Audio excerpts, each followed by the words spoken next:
Okay, we are ready, Bante, Thero and Sanai. Okay, I'm also ready. So, as you know, today also I'm joining from the Bahana Society, West Virginia. And today also we are going to conduct a question and answer session, particularly based on the practice. And if you have any question related to your practice, or else if you have any Dhamma related question, then we can discuss and we can take almost 1 hour. And that's what we are going to do within this time. And if you raise your hand, then we can proceed with the questions. And another quick announcement, after the Q&A today, we will have a short guided meditation listening to one of Bante's pre-recorded guided meditations. Okay, that's good. Yes. Okay. Hello, Geshan. Go ahead. All right. Nissarana. So I was waiting for somebody else who will ask the first question. Since nobody asked that, I thought of sharing some experience, what I had today, and some type of a realization. Mm-hmm. So this is about prapancha, proliferation in words that we sort of talk about. And there was a time that I can remember as last time, I think when I described when I don't have a lot of activities, I can sort of maintain a calm, collective mind. Mm-hmm. But with the work that arises and then certain challenges that comes, sometimes I feel I'm planning. That planning becomes, certain tasks that I talk to myself. Mm-hmm. And with that self, I sometimes, like today, this happened to me. And then at the end of it, I was kind of inside in me, I was kind of laughing, sort of realizing, oh, this has gone too far. Mm-hmm. So the tasks that had to sort of completed, there are certain maybe responsible owners of those assets, or they drop the ball, whatever it is, and so it bothers inside in me. Mm-hmm. So I realize after a few minutes also, when I was feeling mentally sort of drained, exhausted, this is the reason why you are tired. The moment I realize that, and the machine basically came to a standstill. And that is that time that inside in me felt, oh, it is much relaxed, calmer, quiet. And that's the time that I was kind of smiling or laughing with myself, saying, you have got caught to this and you have gone through this for a longer ride, planning itself, where else it shouldn't have happened. But it's a realization.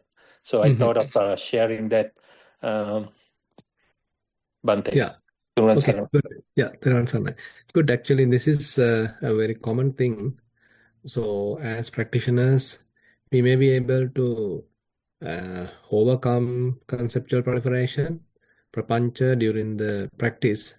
Now, say if you are practicing anapanasati, after a while, probably you may be able to calm down the mind. Basically, altogether, probably you may be able to stop the inner chatter. Even if you are doing walking meditation, there also you may be able to overcome inner chatter. But the challenge is how to do it during the day-to-day activity. So how, as Keshan mentioned, how to do it when you have a lot of work to do, a lot of responsibilities are there, and you have a lot of office work or any other family work responsibilities, and maybe you are planning overseas travel maybe after a week or something, or another critical activity like you are expecting a visa approval, or you are expecting an examination results, or you are expecting a baby, who knows? So likewise, so some critical activities are there. They promote thinking.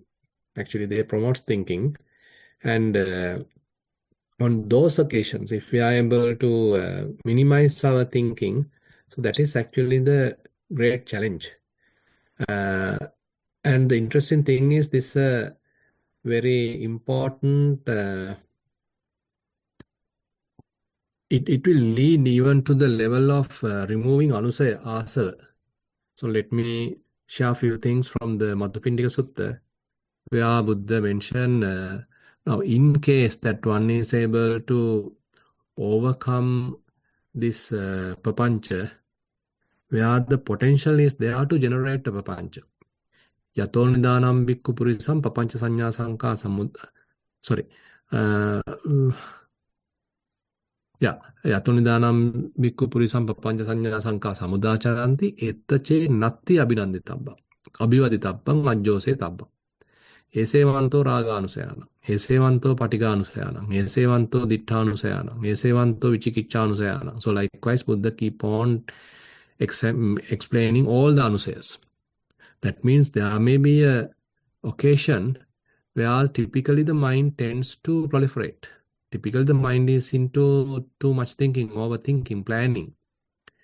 But the yogi who is capable of stopping that altogether by not welcoming it, that is, and then not again and again paying attention, you know that various methods can be applied.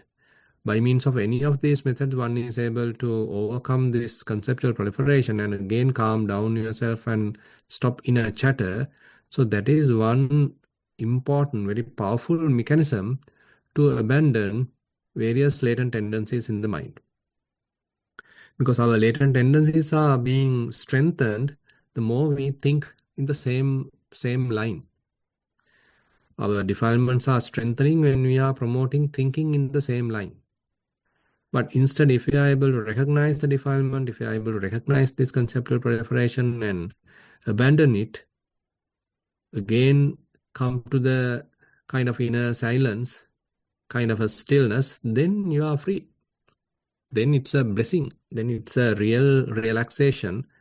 Again, as Geshan mentioned, it's a kind of realization also, because you understood that you are being in a ride and now you are able to overcome that. Again, you are able to calm down yourself, relax yourself, completely rid of the, say, the inner chatter, any defilement. Now you are in Nibbana in a way. So that's why complete stopping of the conceptual proliferation is equal to Nibbana. Nippapancha is a similar synonym for Nibbana. Buddha has taken it to that level. So the subject of papancha is very, very interesting subject. And once you are able to overcome it and come to a fairly relaxed, calm, inner silence, then you feel the beauty of it. Then you feel the relaxation in it. Because typically, if you are unable to experience it, you don't even taste it. Because typically the point is, most of the people, they are continuously thinking. They have never experienced inner silence, complete freedom from the inner chatter. But the day you experience it, then you find a new world. So there is a complete awareness, but without thinking. That's a very, very interesting area to discuss. So I think probably we'll proceed with the other questions and we'll see how we can further elaborate on that. Thank you. Turunan Saranai Bhante. Yeah. Thank you, Bhante. I'd like to invite Nissarana. Feel free to unmute. Thank you. Thero Saranai Bhante, can you hear me? Yes. Bhante, just try to tell an experience today that I had. And I wanted to know from I guess day to day how we can tackle that with the guidance. So what happened is it's related to something at work. So I heard some news, which means there might be a situation that that could arise from that, that, I might have to look for something new or something in the future soon, right? So if that sort of a news thing that comes in, for me, normally in the past, these things sort of really, would shake you and, you worry too much. So what I did was I went to, let's say, chiropractic, like, when you put the mind to your body. So I went to my feelings, right? So I noticed that's where I'm going to get worried and all these things will come because I overthink these things. And so I went to that. But then my question is, so then that sort of disappeared and said, look, that calmed my mind. And then, it just, you were able to go to your meditation. But my question is, Bante, with that sort of practice, how do you say it in certain situation, you need to plan a few things, right? You cannot, so you live in the moment, but there are things that you have to plan, like, something that, you got some news or something, you need to react to it in a certain way, right? Not go overthink or not get, really, I guess, sad or angry or things like that. But there are certain things you have to plan when you are living sort of day-to-day life. What's your advice or how you go proceed with something like that?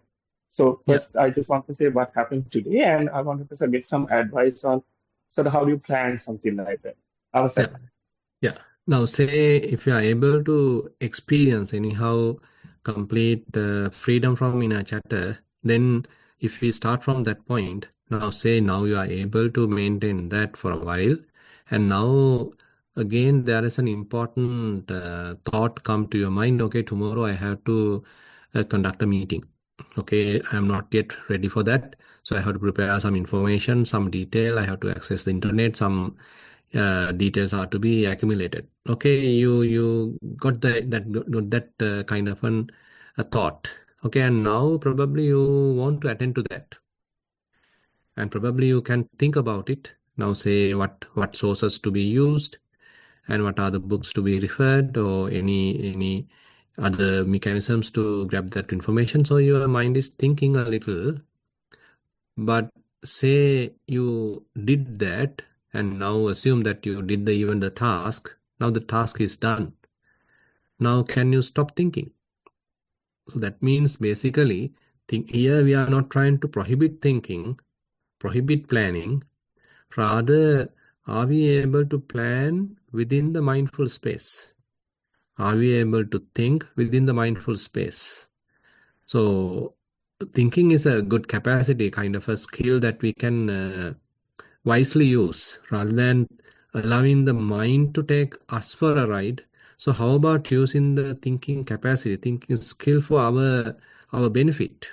As you said, there may be situations that we have to plan. Okay, we can think a little, we can analyze internally, analyze mindfully, and once that is done, so the important thing is how well, how quickly we are able to let go of that thinking, calm down our thinking, and again come back to that silence.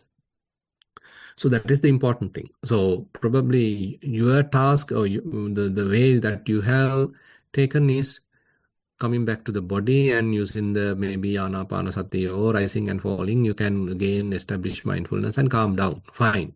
That's one method. But how about maybe particularly using the mind itself without coming back to the body? And say you understood, you did the thinking, and once it is done. I mean, no need to think further. Now, likewise, so as you are developing the path, so slowly this skill has to grow. Now, I'll share some information with you related to the Dhamma preaching. Now, when we have to preach some Dhamma sermon, so we also have to gather some information, and if it is a very important subject or unknown subject, we have to refer maybe various books or something, and some gathering information is there. Fine. There are also a little bit of thinking might happen. Now, once that is done, can you keep the mind quiet? Because now it is not the time that you are preaching the Dhamma. Say you only gathered the information. Assume that tomorrow will be the Dhamma sermon. Now, closer to the Dhamma sermon, are you still thinking? If it is thinking, then I mean, probably you can refer what you have gathered and have a kind of a short go through of that in content. Again, have to calm down the mind. Now, suppose now you are doing the preaching, now you are doing the meeting or whatever, you can apply this thing to yourself. You are conducting the speech or whatever. During that time, other than the content, are there any other unnecessary thoughts popping up? Now, say for example, you are looking at the audience and someone is maybe someone's cell phone is ringing, someone may be nodding, someone may be getting up and going out, a latecomer is coming in. So all these different things can happen. So are you completely being distracted? Are you being sort of annoyed by any of this? Or you are able to maintain the clarity of the speech and continue that? Now, these are very interesting areas that we can explore during these kind of activities. And suppose you are able to conduct it and you did it well. And after that, once you go back home, is your mind again thinking about what has happened? So how the others have responded, what are the questions they have asked, so whether the people are sort of actively listening or they are completely ignorant about what we are talking, whether you are able to communicate the message properly. So, I mean, the mind can keep on thinking of what has happened and how well could you do it better, and all these different things are possible. But is it really necessary? And if it is necessary, how long you need to do it? And assume that you did it, and after another day you remembered, or you also come back home, you remembered how you did it. Say you spend 5 minutes thinking back, if you have learned something from it, and you realize that, and how quickly you can stop the mind again, remove or abandon the thinking again. Now, is your mind keep on going through a kind of a postmortem? Now, these are very interesting areas. Now, typically, so before an activity, while conducting an activity, and after the activity, our mind can think. It may probably to think. But our duty is how long it is going on and on, or you are able to calm down very quickly and again come back to the inner silence. And if thoughts are happening, probably you can recognize them from the point of view of vipassana. Say, for example, after the speech, again assume that you remember someone who was nodding and not paying attention at all. And that person's image is coming to your mind, and you have a little bit of anger towards him, little bit of resentment towards him. Now, this is where you can recognize the defilement also. That's another area actually we can discuss. So therefore, many different areas are there. Now, this is a little activity that we have involved with. But regarding that, thinking is one thing, overthinking is another thing, and mindfully thinking is another thing. And once it is done, completely coming down, coming back to the inner silence is another very interesting thing. And in case the thoughts are popping up, if you are able to recognize the content of it and what are the type of defilements attributed to them, so then that's another insight that you can gain even through the mistake. Now, the yogi is here kind of a skillful one who is making use of these thoughts to even to develop certain kind of a insight. So that's also another added advantage you can take.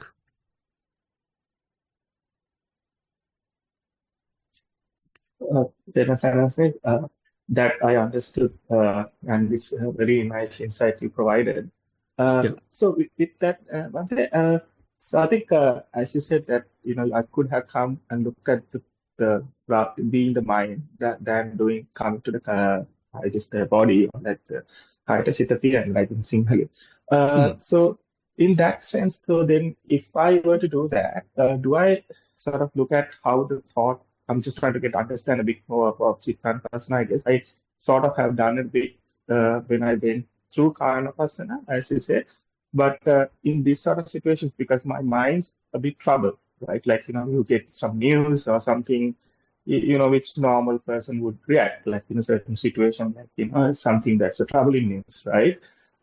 So in that situation, so you look at your thoughts and say, so why is that the way you sort of looking at it and say mindfulness and thought, like the thoughts coming in because I'm trying to attribute more things into that. That's what I realized when I went to the, after doing that meditation coming out, because what mind does, at least from my side in this situation, was trying to make it bigger than what it is, right? So, you got some news.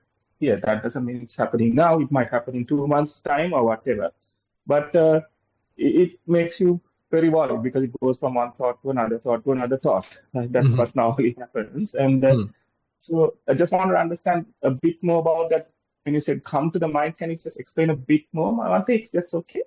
Yeah, I mean, you yourself already explained. Now, this is the type of Chittanupassana basically. So, if you are able to mindfully look at the mind, probably you can understand how the mind is playing the joke or playing the drama by adding so many things, how the mind itself is doing a lot of exaggerations and you are mixing some imaginations. So all these things are there.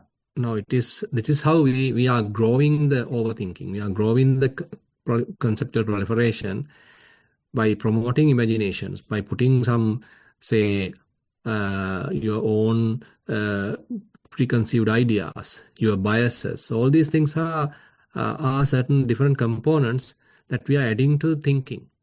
And if we are able to slowly recognize them, then we can understand our own traits. What are the traits available in? What are the kind of imaginations I am putting? So what are my biases I am putting? All these things are kind of revelations actually we can get through looking at our mind itself within this kind of an activity. But the risk is, if our mindfulness is weak, we probably get caught in this drama. That's the problem. So that is why the advice is to conduct fair amount of practice through the Kayanupassana or even Vedananupassana, so that you are able to develop a fair amount of skill through those practices. Because in order to conduct a successful Chittanupassana, you need to have mindfulness very well established.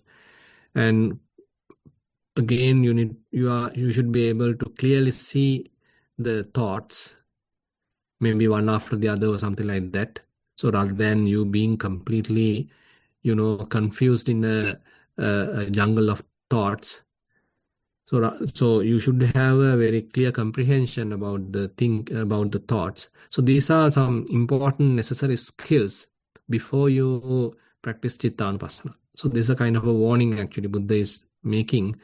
So for you to successfully conduct Chittanupassana, first of all, you need to have very good mindfulness and then the clear comprehension. If these are available, probably without using the Kayanupassana or Vedananupassana, probably you can overcome thinking by looking at the mind itself. Okay. That's very clear, Mante. Mante, I think there is another hand, but I have another quick question. If that's okay, or I'll take that later. That's up to you. Yeah, I think we can take that also. Okay. Mante, one more thing is, I, from just a bit of history, from me, I joined, looked at sort of Buddhism, because all those Buddhists, I never really went to Buddhism or this path till about 3 years ago, right?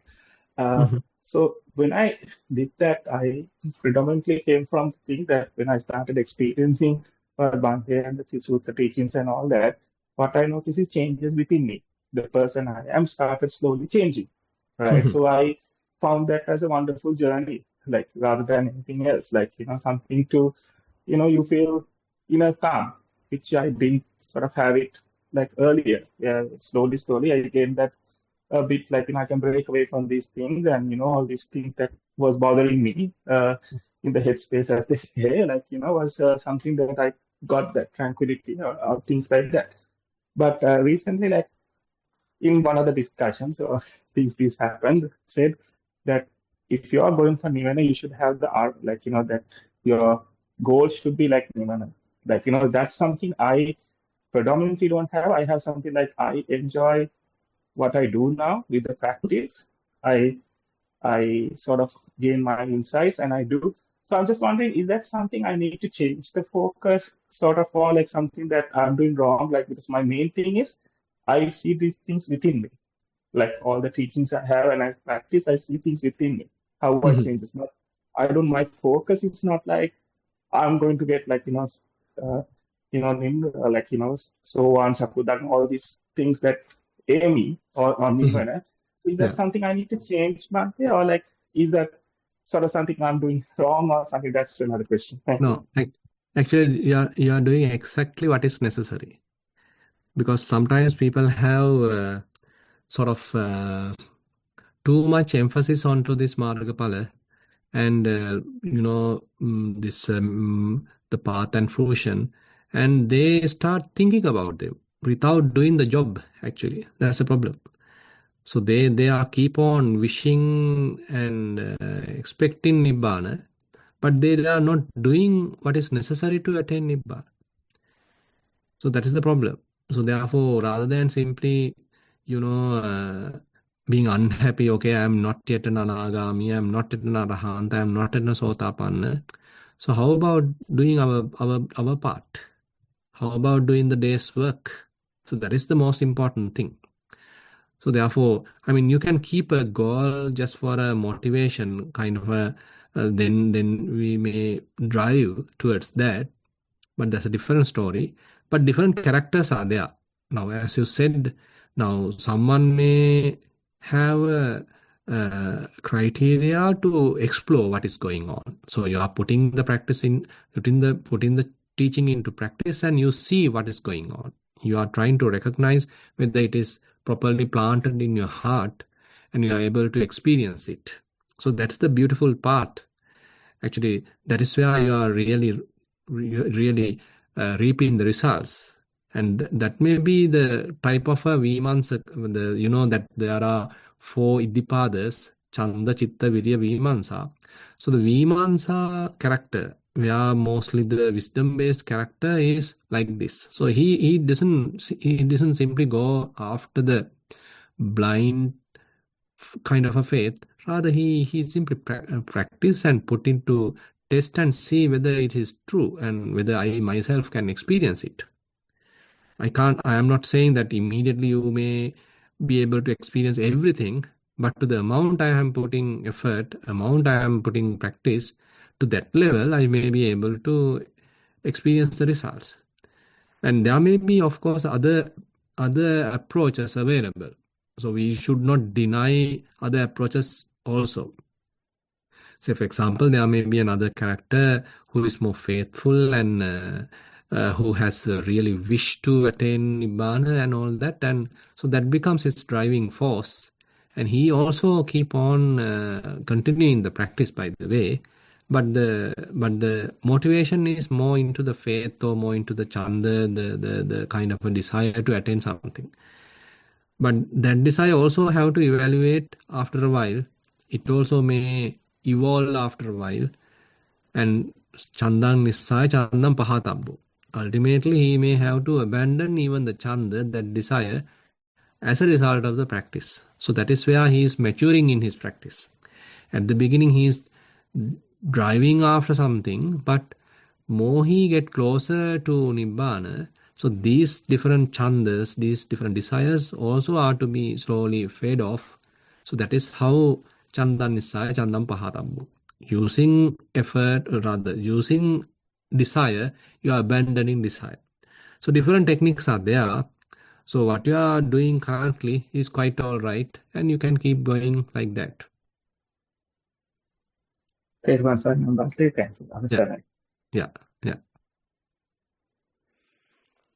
Okay, thank you. And we'll take the next question from Yasala.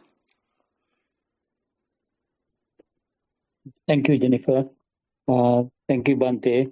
Bhante, I seems to have joined towards the end of the Dhamma talk, it seems, with the question and question time. No, actually, we don't have the Dhamma sermon these days. So we start with the question and answer session, and at the end of the session, Jennifer will play a recording for the practice, because I am continuing this from US, and now the time is 10 p.m. So I am only conducting the Q&A session to promote practice actually. Right. Okay, Bhante. Okay, I understand that. Thank you. So Bhante, is that okay? I mean, if you don't mind, then I actually have one Kamatahan question that I would like Yeah, sure. advice. Yeah, that's the Yes. purpose of this session. Yeah. Yes. Okay. Thank you. Bhante, so actually, I would say, let's say, in my meditation, walking and sitting, I actually have quite a calm mind, quite like no talking type and no thinking mind. But what I notice is, my question is, Bhante, when I'm in a stage where there is no thoughts, but one thing that I feel is, let's say after 1 hour or so, after 45 minutes, is the leg pain. Mm-hmm. So I feel that pain kind of distract me, having no thought, even though I accept it as the pain, but nevertheless my mind automatically goes to that and back and forth. Mm-hmm. So the only solution I see at that time is to change the posture. Mm-hmm. So which I do, and then of course I can go on for another 30, 40, or maybe another 30 minutes. Mm-hmm. So Bhante, two questions I think is should I continue that way? Number one. Number two is, Bhante, like when I really think of my thoughts, not at that time, like after I finish, it looks like I have a bit of a liking to experience that pain also. Mm-hmm. It seems that I don't mind that, not up to not until very unbearable, but to a certain amount of pain, looks like I don't mind. So I have a feeling that little bit I'm enjoying that too also. So I think there's a bit of a clash in that sense. That's what I feel, Bhante. Clash in the sense? In the sense, like one way I would like to have the like empty mind. Yeah. Which is kind of disturbing me because of the pain after 40 minutes, let's say.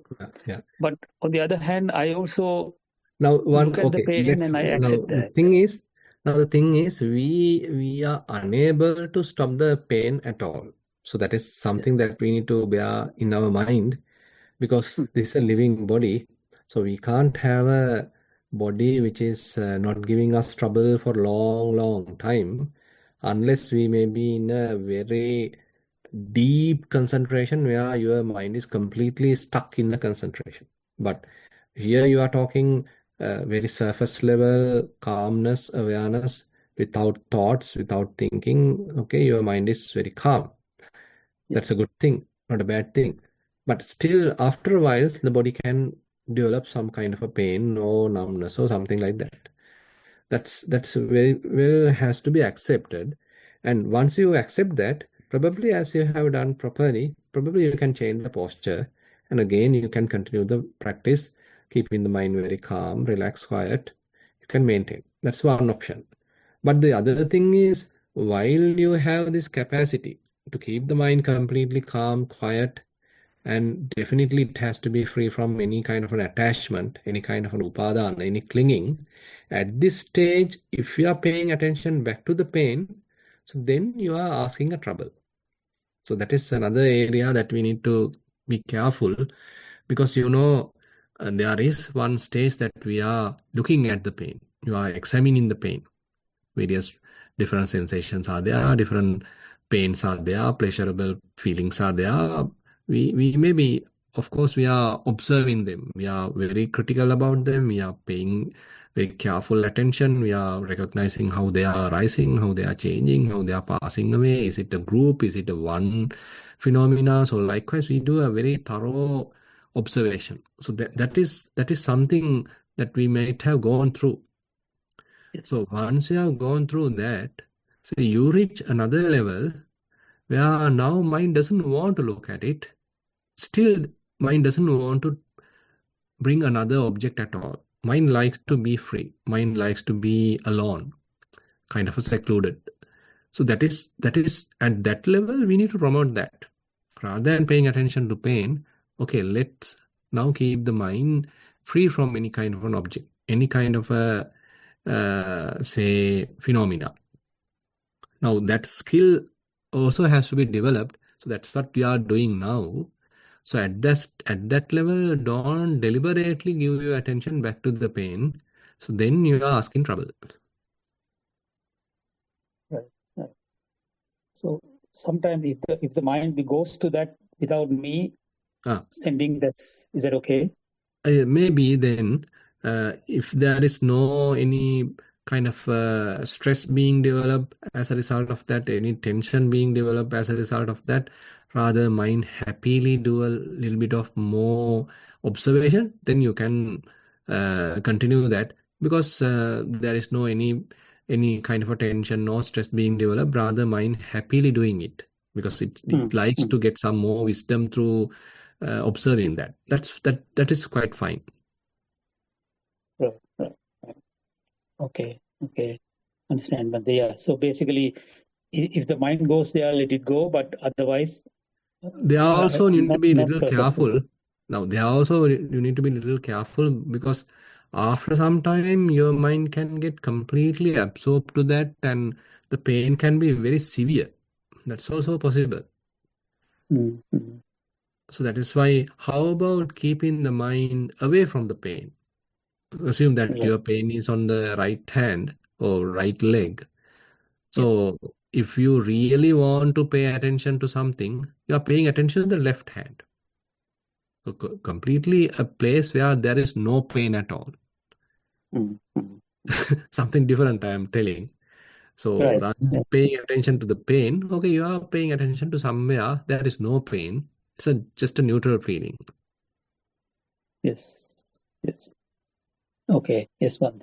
So yeah, and then when it's become, I change the position, isn't it? That's the other. Yeah, definitely. Right?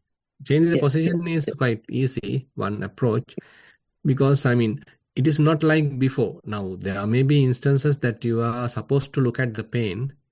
I am not talking that level now, but this is the area that you are now kind of progressing in a state where the mind is more and more becoming signless, objectless.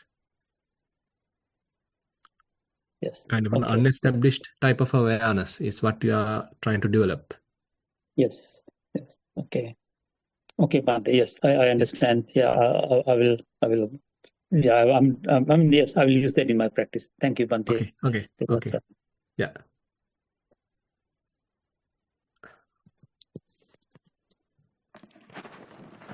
Bhante, I have a question, and just trying to understand the phenomena that's actually being experienced. So if we are in a very, very calm state of mind, and at that point, we are seeing, like, greed or anger, defilements arise, but it's not in the form of thoughts, but it's almost like you just recognize that, oh, now greed has arisen. So how the beautiful thing is, how you recognize greed without thoughts and, say, any kind of mental images.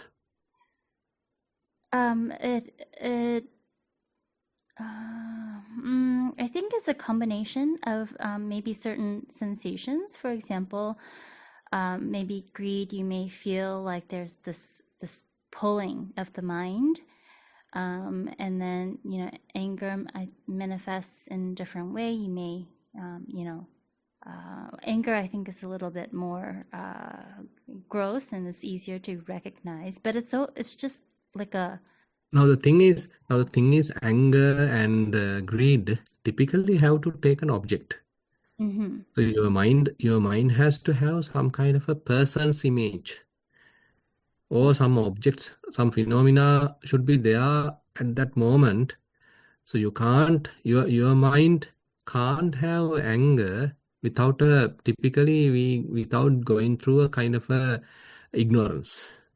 Now, say for example, say when you know that, so you are angry with someone, then of course anger is there because someone is there. The ignorance is there to interpret, okay, there is someone and I am angry with him.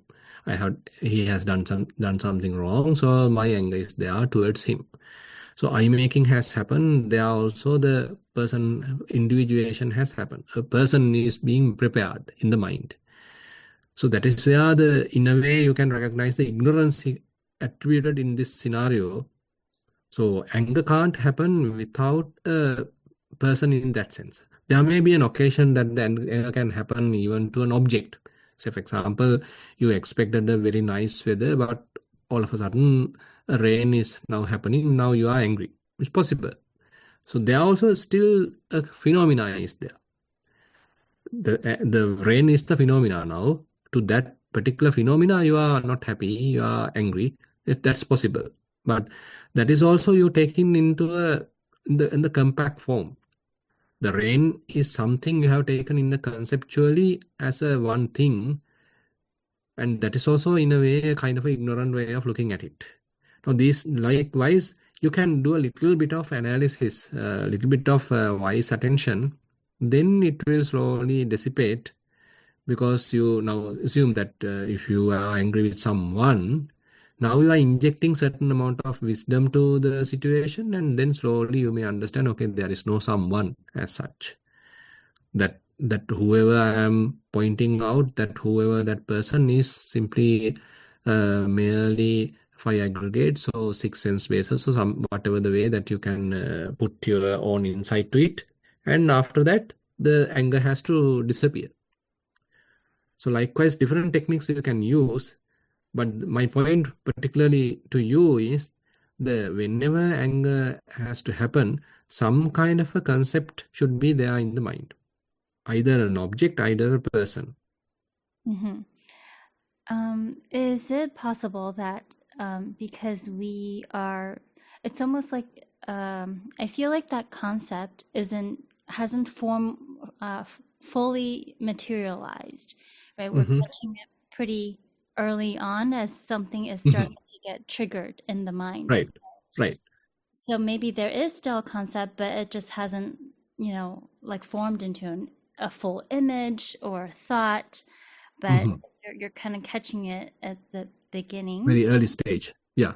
Okay, so that's possible. Okay, so then if you are able to catch it at that early level, then it also has to disappear very quickly. Yes, that's correct, Bhante. Yeah. At that level, though, where we are just sitting there very quietly, nothing is triggering the anger to arise in the sense like we are not, looking at delicious food or whatever, right? That's causing it. Is that when we talk about anussaya kilesa, is that what that is, Bhante? So that is a different thing actually, Jennifer. Now, say for example, even arahant can have different sensations. Even arahant can have different, say, painful sensations even. So how are we going to interpret all these painful sensations are due to anusaya? So I can't agree with that. Now, say for example, in the suttas like Chula Sunyata Sutta, so Buddha clearly mentioned, let me take the sutta, then it's easy. Now, there are statements like this. Ye asudharata kamasavam paticca te idana santi. Ye asudharata bhavasavam paticca te idana santi. Ye asudharata vijjasavam paticca te idana santi. So now Buddha is talking about the arahant. So in his mind, there are no any kind of agitation coming because of the kamasava, the desire towards the sensual desire. So because of the sense desire, there could be agitation, but in this arahant's mind, there is no such agitation. And because of the bhavasava, say your mind want to become something and you have to do something, all these different do's, shoulds and all that, the future activities based dharata, anxiety can be possible, but in this arahant's mind, all that is not present. And eya sudarata avijjasavam paricca tedana santi. And whenever we consider here as myself, a person, an individual, and there are also someone and all that, so fair amount of ignorance is involved. Certain agitation is possible, but in the arahant's mind, that is also not there. So he is completely free from those kind of defilement-based agitation. Now, Buddha mentioned, Atti chevayang dhartamattayadang imameva kayam padicca salayatanikang jivita paccayati. Still, he may experience some kind of an agitation, some kind of a, maybe we can translate it as dharata, as maybe a little bit of uncomfort, discomfort, because this is a living body. These senses are still operative. So these senses can provide some kind of an agitation. So he may be experiencing that discomfort. He may be experiencing that discomfort. That is possible, and that we need to accept. So therefore, we can't interpret every time the agitations or these discomforts are every time happens because of the internal defilements. But defilements also can make agitated mind. Defilements also can make the kind of bodily discomfort that is very well accepted, but not every time. Even the arahants may go through difficulties, bodily kind of diseases. During that time, they also may experience heavy discomfort, but that is not because of the defilements, that is because of the nature of the body. Mm-hmm. Okay, thank you very much, Bante. I'm just trying to tie together what we are learning in the suttas into the actual practice and what the terminology is pointing to. So thank you very much, Bante. Yeah. Okay, so we can take the next question from Gita. Feel free to unmute. Hi, Bante. Yep. I'm trying to understand something about Vedananupassana. I've noticed that sometimes, especially if it's an unpleasant sensation, I will pick it up fairly quickly. Oh, there's this unpleasant sensation, and there's an anxiety here, or a mild depression. I would pick that up. And then I would start to now, more and more, look right into it, just to be with that. And then, quite quickly, the whole thing disappears. So, and now I know that when I'm feeling some unpleasant sensation, if I fully turn the mindfulness onto that it will disappear. So I'm sort of even using the fact of knowing that, and I think that's not really the correct way to do it. No, thing is, but there may be a situation, even though you pay attention, your mindfulness, it might not disappear. Yes. At the moment, you are quite fortunate that so far so good, but in the long run, it may not happen. I see. That is also possible. When it does happen, Bhante, because it sort of can happen repeatedly sometimes. Like when my parents died, I used to feel a lot of grief. And the moment I immediately noted it and identified fully that this is grief and it's very painful, boom, it just goes. Yeah, so, those are quite possible, definitely, because the understanding, the mindfulness is really helpful in those situations for you to come back and to overcome all these grief-related things. So those are quite possible. What I am referring is the physical pain, actually. Okay. Yeah. Yes. But it made me wonder, why does it go like that? What is the mechanism whereby that happens, that mindfulness on something and it dissolves? No, definitely. I mean, the thing is, now you are not feeding it. That's the first thing. Yeah, that's the because first thing, right? assume that your parents have passed away and you are worrying. For you to continuously worry, you need to continuously feed the same line, continuously feed the same pattern of thinking. But once you are mindful, you slowly diverting your attention to something else, or you completely stop the feeding of those type of thoughts, then that pain, that sorrow slowly dissipate. Yeah. So it's just Mindfulness is a mindfulness and real understanding. blessing. Definitely, a mindfulness is a real blessing in that Yeah. level. So it has the capacity to completely stop the pain or whatever the sorrow arisen. So that is one important aspect of mindfulness. Right. Yeah. And in a way, it stops any more proliferation thereafter. Yeah. Yes. Yes. Yeah. Okay. Okay, Bhante, I just wanted to clarify that. Okay. Yeah.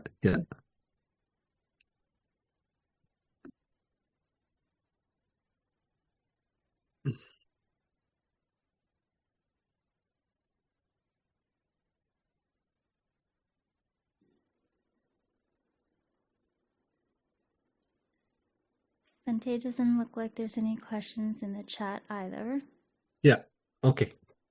Then probably we can wind up the session. And actually, I have a little suggestion. Probably now, I think how many sermons I basically have done in the Sutta teaching. You have any idea, Jennifer? I think. How many? Yeah. My God, I think there are a lot because I don't have the complete list. Now, the idea is what I want to tell is now if you all listen to something and if something is not clear related to the Dhamma and if you need any particular explanation, probably you can write to Jennifer and then she can forward those to me. Then we can discuss in the next time. So that's also another area we can do a kind of a Dhamma discussion. Today, actually, mostly we discussed our practical meditation related experience. But if you want, you can do that kind of a Dhamma. We can do a little bit of Dhamma discussion as well. Anyway, that is for the next week, and then we'll wind up today's session.